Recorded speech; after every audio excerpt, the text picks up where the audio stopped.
Good morning. Hello everyone. This is Pip Coleman coming in to do the Find Your Soul show.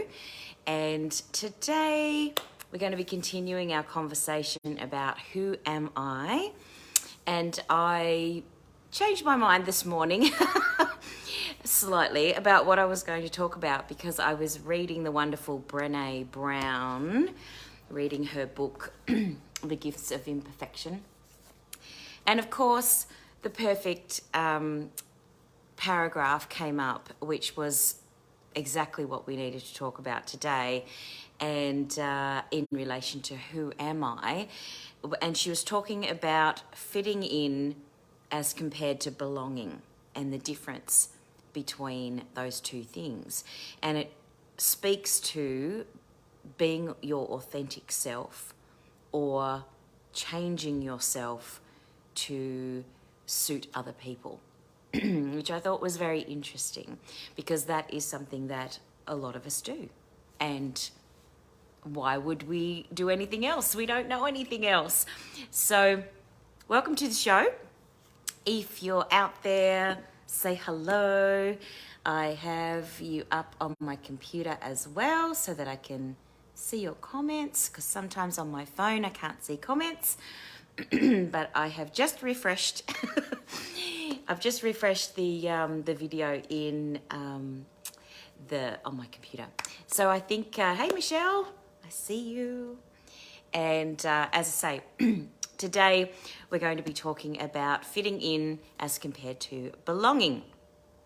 So how are you feeling this morning? Are you feeling like you are trying to fit in, or are you truly feeling like you belong in your life, in your space, in your community, in your family?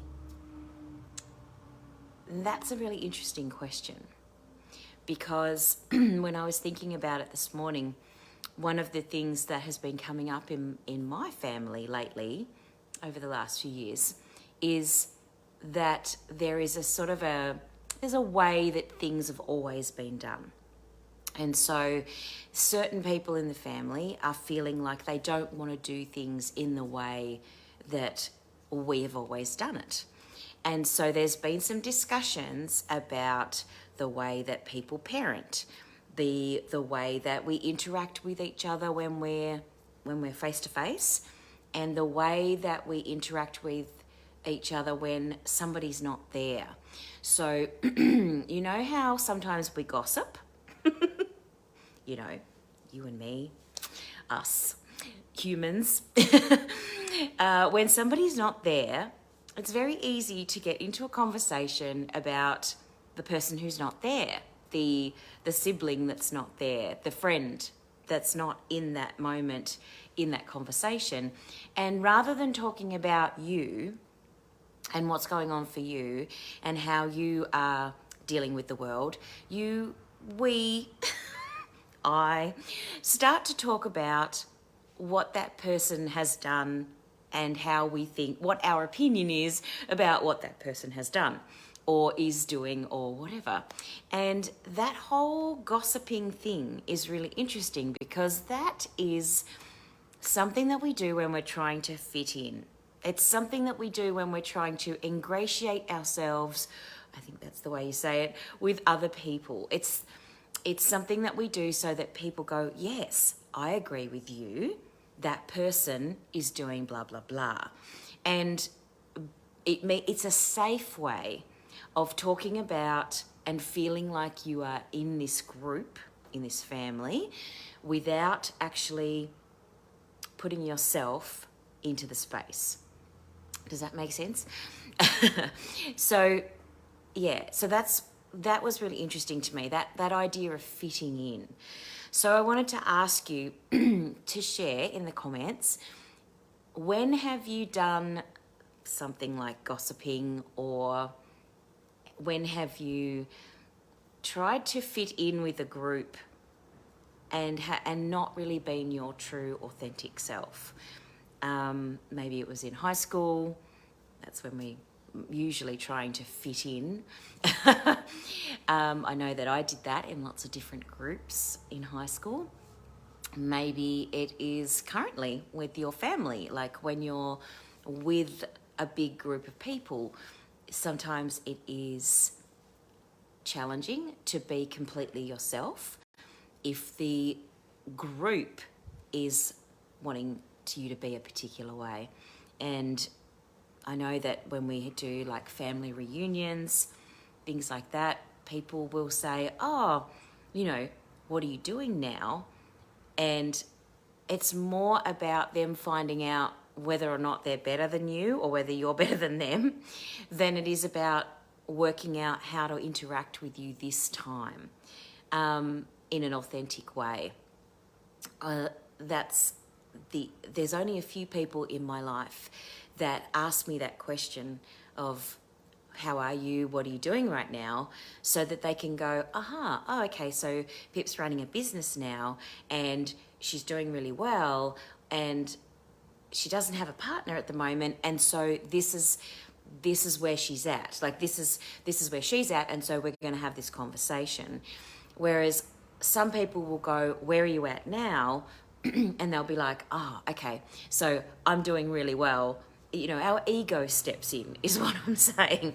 Our ego tends to step in, and we're not really being authentic sometimes in our conversations with the majority of people. So let me read a little bit to you from Brene Brown, that the bit that actually resonated with me. So she says on page 25 of The Gifts of Imperfection, most of us use the terms fitting in and belonging interchangeably. And like many of you, I'm really good at fitting in. We know exactly how to hustle for approval and acceptance. We know what to wear, what to talk about, how to make people happy, what not to mention. We know how to chameleon our way through the day.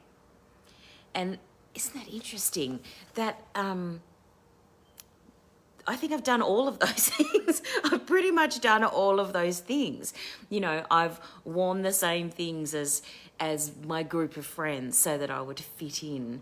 I've talked about the things that they want to talk about so they would accept me. I've, what not to mention. That's an interesting one. There's certain people that we spend time with where we go, just do the conversation, but don't mention that person or that situation or anything about their job, because that it's going to be a topic that's going to make the situation messy or uncomfortable. So chameleon our way through the day. What a great line that is, because we especially if we're working in a job, those of us who are doing that side hustle while we're kind of working our way into the spiritual world, maybe you're moving yourself towards that more alternative side of life, and maybe you want to move more into your spiritual sort of self and be doing something that resonates with your soul a little bit more.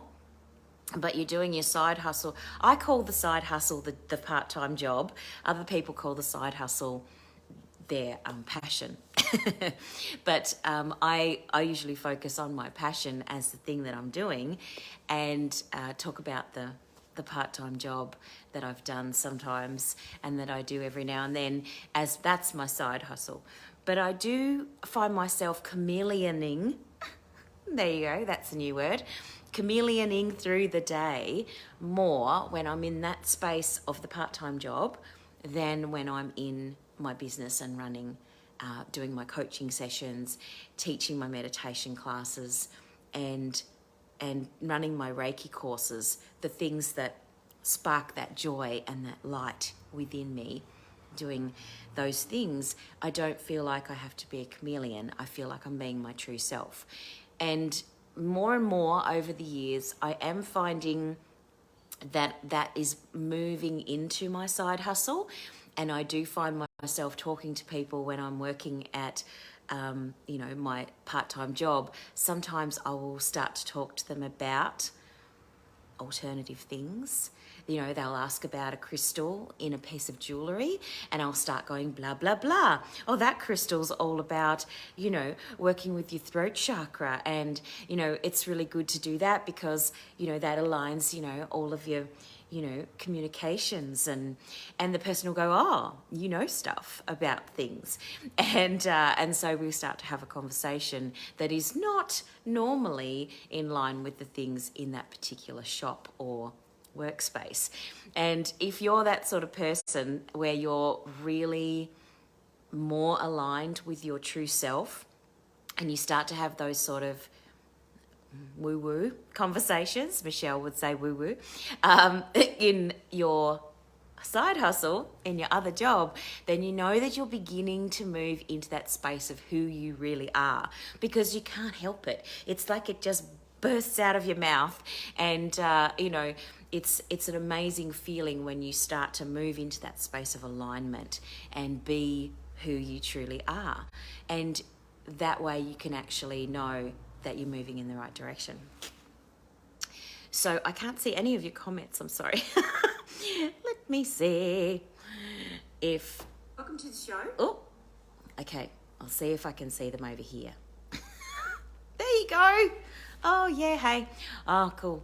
So... yeah, Michelle, I knew you would get that about the side hustle being the JOB. This is awesome. And good morning to you, Jody Marie. I'm sorry I missed your comment before. I just didn't have it open properly on the computer. So these are my revelations today, this little, aha. So when we talk about belonging, I'll read you another little bit of the wonderful Brené Brown. She says, it's so much easier to say, I'll be whoever or whatever you need me to be, as long as I feel like I'm part of this. From gangs to gossiping, we'll do what it takes to fit in if we believe it will meet our need for belonging, but it doesn't. We can only belong when we offer our most authentic selves and when we're embraced for who we are. So that's really cool. That gave me like little, got little tingles when I was reading that. We can only belong when we offer our most authentic selves and when we're embraced for who we really are. That's so cool. And she gives us a practice. She gives you practices in the book, The Gifts of Imperfection. She gives you practices for getting into that space of belonging rather than, and she has lots of other practices as well, rather than fitting in. So she says that practicing love and belonging is to begin by always thinking of love as an action rather than a feeling, in one way in which anyone using the word... Okay, that doesn't make any sense. I'm just going to read it properly. Let me read it properly. So to begin by always thinking of love as an action rather than a feeling is one way in which anyone using the word in this manner automatically assumes accountability and responsibility. So she talks about being that loving self, being loving to yourself by being authentically you. And that's what I got from that quote. So it's really important to bring that into your space, bring that loving yourself into that space. And the more that you are loving yourself, the more that you will feel more authentic and the more aligned you will be, and the easier that it will be for people to maneuver around you. If we're always shifting and changing and chameleoning, that's my new word. If we're always chameleoning ourselves to fit with other people, we're always going to feel like we're resentful. There's going to be this underlying feeling of resentment. So if you are feeling resentful and a bit angry with the people around you, it's probably because you're doing that chameleon thing. Jody, Yes, I love this topic too, and I love that you're going to add another book to your reading list, because that you're like me and you have your pile of books, which is awesome. So I love that this is really resonating with you girls and guys, anyone who's out there watching this video. It's one of the things that I love about Brene is that she has done research and, study around the things that we've always known. And, her topics are all around shame and vulnerability. And I love that she's sort of put them all together into this book and talks about them as those gifts that we have as human beings are actually our imperfections. The being authentic bit is the bit where we make mistakes and we're not perfect. Human beings are not perfect. We're fallible. We are not, these little perfect cutouts.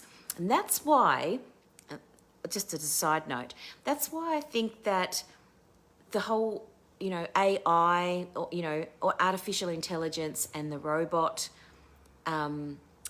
thing that people worry about, robots taking over our jobs and things like that. And really, for me, I feel like I don't think that the human race will let that happen. In that, I don't think we can interact with something that doesn't have that authentic light. I don't think we can interact on that level for very long, and then we're going to want something more. Yeah. Anyway, that's nothing to do with our topic, but I thought it was, it just came to me just then. So, Jody, great question. How do you step more into your truth and stop chameleoning? I can't spell it either. I just made it up today. How do you step more into your truth? Okay, so this is exactly what our topic is about. Stepping more into your truth is about practicing that intuition, that inner self, that self-love, that in the moment, and in the moment sometimes it can be hard to not change yourself for that other person, whoever that might be, whether it's your partner or your boss or your workmates, friends, whatever, family. The thing that I have found that's most helpful is to spend time every day doing meditation, doing yoga, doing things that center you, things that bring you back to the essential core of who you are. And the more that you do that, the more that you can bring that presence, that awareness into your daily life. And then you can actually move into the space of being authentic whenever people are around you as well. So what I'm saying is we need to practice that being authentic thing and knowing ourselves absolutely and completely, so that when we are alone, we can go, yeah, this is me, this is who I am, this is my authentic self. I know completely, where I'm going, what I want to do. And then we can start to practice moving that into the space of our lives with other people, because we can't live on a mountain completely alone, and we're not going to be by ourselves all the time. We interact with people, so that's what society is all about. So unless you're planning on going and becoming a hermit and being your authentic self, we're going to have to practice this thing out there in the world. So the more that you can practice it and be clear about it yourself, the more that you can do it with other people. And I'm not saying that you're going to be great at it all the time, because sometimes we're triggered, sometimes we're really emotional, and we aren't as centered as we could be. So I think that's important to be kind to yourself and to know that we can always get back on track. We can always choose to step back on the path. if we lose ourselves, you know, that's why they say if you fall off the wagon, you can just get back on the wagon again. Or if you fall off the horse, you just get back on the horse again.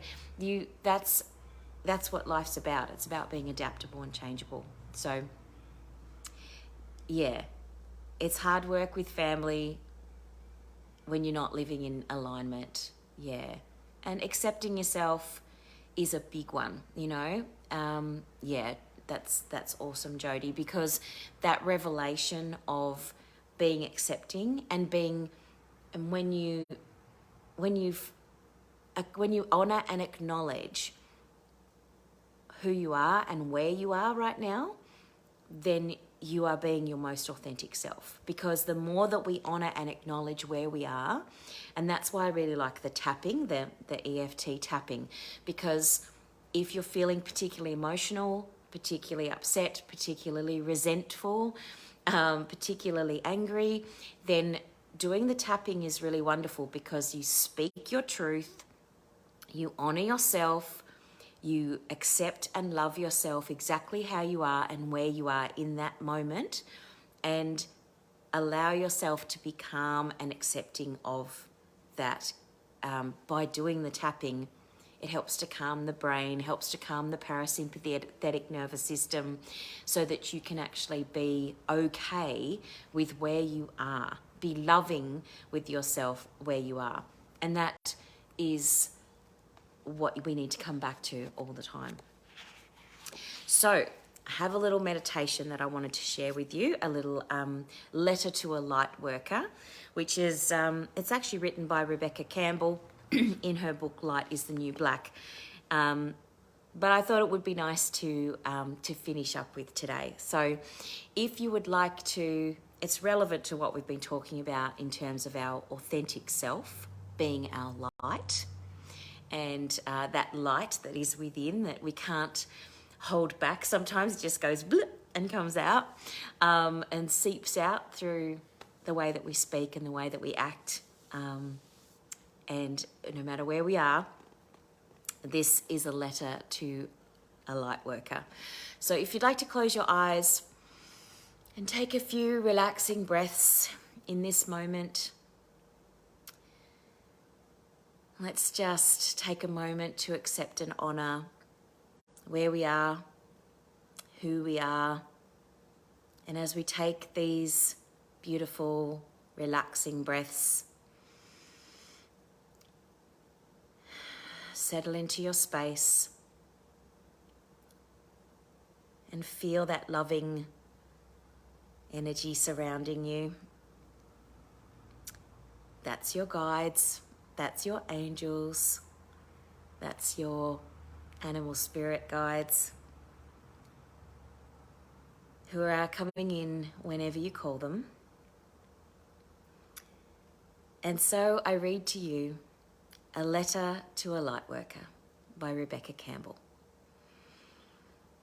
I believe that you came into this life with a deep inner knowing of what you were here to do, and an inner guidance system to make that happen.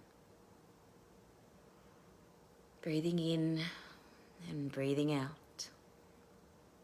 I'm not talking about a carefully laid out plan which comes with an instruction manual, but rather an unshakable, deep-seated knowing that you're here for a reason, and there is a serious work for you to do, and the universe will support you in doing it. Breathing in and breathing out. I believe that until you answer this calling, you will always feel as though there is something missing and something you have forgotten. No matter what you use to numb it out, it will be there. The only way to stop the calling is to answer it. Breathing in and breathing out. I believe that your message is so deeply ingrained that sometimes it's hard to realize that everyone else doesn't think like you. they don't. Breathing in and breathing out. I believe that you chose your parents, no matter how hard or soft, rich or poor, light or dark, old or young, present or not, kind or troubled, you chose them. And with this simple selection, you were put in exactly the right place and given exactly what you needed to inspire you to rise up into yourself, to rise up into your highest, most authentic self, to take your position. Breathing in and breathing out. I believe that your tragedies, your losses, your sorrows, your hurt happened for you, not to you. And I bless the thing that broke you down and cracked you open, because the world needs you open. Breathing in and breathing out. I believe that life lessons are less about getting it right and more about getting it wrong. I believe that you are more on track than you feel, even if you don't feel it, especially if you don't feel it. For the further you get off track, the closer you actually are to abandoning the wrong path and leaping onto the right one. Breathing in and breathing out. I believe that you are closer than you think and more qualified in your message than you could ever fathom. I believe that the things you are here to teach are the very things that you most need to learn, and that the best teachers are the ones that struggle the most, because when they get it with a triple smackdown. Breathing in and breathing out. I believe that the darkness is a birthing process, and that in order to find your light, first you need to venture through the shadows of your ego.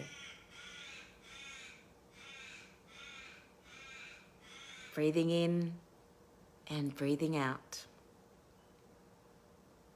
I believe that in order to be a light in the world, you first need to come home to who you truly are, and then bravely show it to all those around you. Breathing in and breathing out. I believe that you are surrounded by a personal team of angels, guides and teachers, both in this world and beyond, who are so completely devoted to your growth that if you knew, you would not spend one more day worrying about things working out. And if you could see things from their viewpoint, each time you'd see a challenge, you would meet it with a cheer. Breathing in and breathing out. I believe in you and us and all of this. And so it is.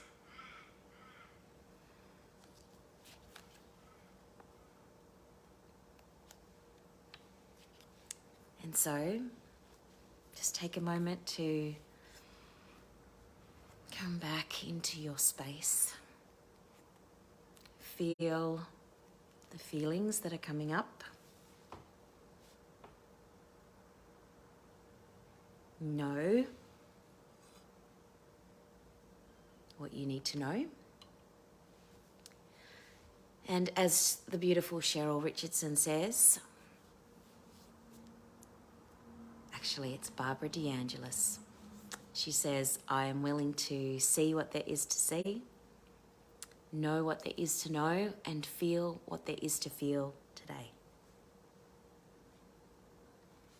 Barbara DeAngelis. Wonderful.